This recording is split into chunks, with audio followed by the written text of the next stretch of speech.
ಜಿಲ್ಲೆಯ ತುರುವೇಕೆರೆ ಪಟ್ಟಣದಲ್ಲಿ ಕರ್ನಾಟಕ ಹಸಿರು ಸೇನೆ ರೈತ ಸಂಘಟನೆ ಹಾಗೂ ಪ್ರಗತಿಪರ ಸಂಘಟನೆಗಳು ತುರುವೇಕೆರೆ ತಾಲೂಕು ರೈತ ಸಂಘಟನೆಯ ಅಧ್ಯಕ್ಷ ಶ್ರೀನಿವಾಸ್ ಗೌಡರ ನೇತೃತ್ವದಲ್ಲಿ ಭ್ರಷ್ಟ ಬೆಸ್ಕಾಂ ಅಧಿಕಾರಿಗಳ ವಿರುದ್ಧ ಪ್ರತಿಭಟನೆ ನಡೆಸಲಾಯಿತು.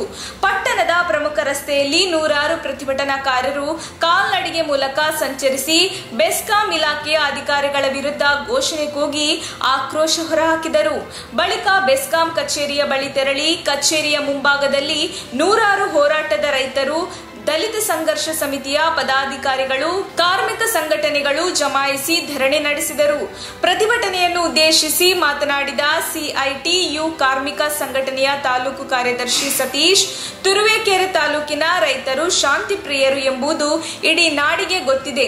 ಅದನ್ನು ದುರುಪಯೋಗಪಡಿಸಿಕೊಂಡು ನಮ್ಮನ್ನು ಯಾರು ಕೇಳುತ್ತಾರೆ ಅನ್ನೋ ತಾಸ್ತಾರ ತೋರಲಾಗುತ್ತಿದೆ. ರೈತರು ಸಿಡಿದು ನಿಂತ್ರೆ ಕಚೇರಿಯ ಕಟ್ಟಡನೇ ಇರಲ್ಲ. ನಾವು ಕಟ್ಟುತ್ತಿರುವ ಟ್ಯಾಕ್ಸ್ ಹಣದಲ್ಲಿ ಅಧಿಕಾರಿಗಳು ಸಂಬಳ ಪಡೆಯುತ್ತಿದ್ದಾರೆ. ರಾತ್ರಿ ವೇಳೆ ವಿದ್ಯುತ್ ತೆಗೆಯುತ್ತಿರುವುದರಿಂದ ರೈತರು ಸಂಕಷ್ಟಕ್ಕೀಡಾಗಿದ್ದಾರೆ. ಲೈನ್ ಬಿಚ್ಚಲು ಲಂಚ, ಹಾಕಲು ಲಂಚ, ಟಿಸಿ ಕೆಟ್ಟರೆ ಅದನ್ನು ಸರಿಪಡಿಸಲು ಲಂಚ ಕೊಡಬೇಕಾದ ಪರಿಸ್ಥಿತಿ ಇಲ್ಲಿದೆ. ಅಧಿಕಾರಿಗಳಿಗೆ ಸರ್ಕಾರ ಸಂಬಳ ಕೊಡುತ್ತಿಲ್ವಾ ಎಂದು ಪ್ರಶ್ನಿಸಿದ ಅವರು, ಲಂಚಕೋರ ಭ್ರಷ್ಟ ಇಂಜಿನಿಯರ್ ಕಾಂತರಾಜನನ್ನು ಕೂಡಲೇ ಸೇವೆಯಿಂದ ಅಮಾನತು ಮಾಡಬೇಕು ಎಂದು ಆಗ್ರಹಿಸಿದರು.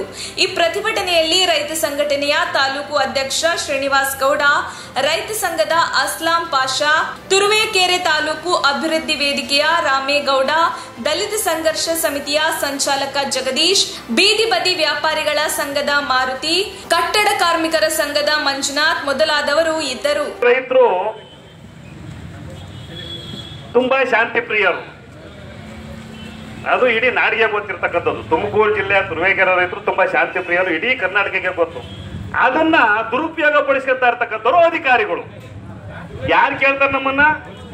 ನಾವು ಮಾಡಿದ್ದೇ ಮಾಡೋದು, ಅವ್ರು ಯಾರು ಕೇಳ್ತಾರೆ?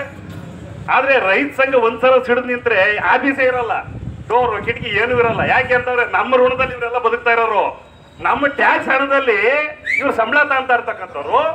ನಾಚಿಕೆ ಆಗ್ಬೇಕು ಇವ್ರಿಗೆ. ಕರೆಂಟ್ ಕೊಡ್ಬೇಕಾದ್ರೆ ಯೋಚನೆ ಮಾಡ್ಬೇಕು. ರಾತ್ರಿ 12 ಗಂಟೆಗೆ ಕೊಡ್ತೀರಾ, 2 ಗಂಟೆಗೆ ಕೊಡ್ತೀರಾ, ಆವಪ್ಪ ಕಳ್ಸತ್ರ ಇವ್ರು ತಾತ್ಪತನ? ಹೌದಲ್ವಾ? ಒಂದು ನಾವೇನಪ್ಪ ಅಂತಂದ್ರೆ ಸುಮಾರು ಸಲ ಮನವಿ ಕೊಡ್ತೀವಿ. ಮೊದಲಿಗೆ ದಯವಿಟ್ಟು ಸರ್ ಮಾಡ್ಕಾರಪ್ಪ, ತಿದ್ಕೇಳ್ರಿ ಅಂತ. ಇಲ್ಲ ನಾವು ಮಾಡೋದೇ ಮಾಡೋದು ಅಂತಂತಂದ್ರೆ ನಾವು ಅನಿವಾರ್ಯವಾಗಿ ರೋಡ್ಗಿಳಿಯಂತ ಪರಿಸ್ಥಿತಿ. ಇದೇ ಅವತಾರನ, ಇದೇ ಪೌರುಷನ ಅಧಿಕಾರಿಗಳು ಮಂಡ್ಯದಲ್ಲಿ ತೋರಿಸ್ಲಿ, ಸಿಗದ್ಬಿಟ್ಟು ಹಣ ಕಟ್ತಾರೆ ಮಂಡ್ಯ ರೈತರು. ನಾವೇನಪ್ಪ ಅಂತಂದ್ರೆ ಗಲಾಟೆ ಮಾಡೋದ್ರಿಂದ ಎಲ್ಲರೂ ಸಂತೋಷವಾಗಿ ಜೊತೆಯಾಗಿ ಹೋಗೋಣ ಅಂತ ಅಧಿಕಾರಿಗಳಿಗೆ ನಾವು ಸದಾ ಬೆಂಬಲವಾಗಿರ್ತೀವಿ. ಏನಕ್ಕೆ? ನಮಗೆ ಕರೆಂಟ್ ಕೊಡೋವರೆಗೂ. ನೀವು ಕರೆಂಟ್ ಕೊಡ್ಲಿಲ್ಲ ಅಂದ್ರೆ ನೀವ್ಯಾಕೆ ಸ್ವಾಮಿ ಬೇಕು ನಮ್ಮ ತುರುವೇಕೆರೆಗೆ? ತಲೆ ಮೇಲೆ ಬಟ್ಟೆ ಹಾಕೊಂಡು ಹೋಗ್ಬಿಡಿ. ಈಗ ಒಬ್ಬ ರೈತ ಒಂದು ಟಿಸಿ ತಗೊಂಡು ಹೋಗ್ಬೇಕಾದ್ರೆ ಇವ್ರು ಚೆಕ್ ಮಾಡಲ್ಲ ಕೊಡ್ಬೇಕಾ? ಯಾಕೆ ಸರ್ ಚೆಕ್ ಮಾಡಲ್ಲ ಇವರು? ಹಂಗೆ ಕೊಟ್ರೆ 3 ಸರಿ ಅವ್ನು ಬಂದ್ರೆ ಅವ್ರ ರೈತ ಏನ್ ಸತ್ತೋಗ್ಬೇಕಾ? ಎಲ್ಲಿಂದ ತಕ್ಕಂತ 3 ಸಾವಿರ ಬಾಡಿಗೆ?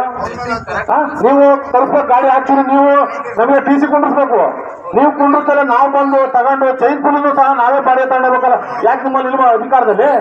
ಅಲ್ಲ, ನಿಮ್ಮಲ್ಲಿ ಏನು ಚೈನ್ ಪುಲಿಗಳು ಇಲ್ವಾ ಸರ್? ಯಾಕೆ ನಾವು ಮುಖಾಂತರ ಸರ್ ಇದ್ರ ಬಗ್ಗೆ ನೀವೇನು ಕಾಂಟ್ರಾಕ್ಟ್ ಬಗ್ಗೆ ನೀವು ಮಾತಾಡಿದ್ರಿ, ಅವರಿಗೆ ಡಿಪಾರ್ಟ್ಮೆಂಟ್ ಕಡೆಯಿಂದ ನೋಟಿಸ್ ಕೊಟ್ಟು ರಿಪ್ಲೈ ತಗೊಂಡು ನಮ್ಮ ಮೇಲಧಿಕಾರಿಗೆ ವರದಿ ಮಾಡ್ತೀವಿ.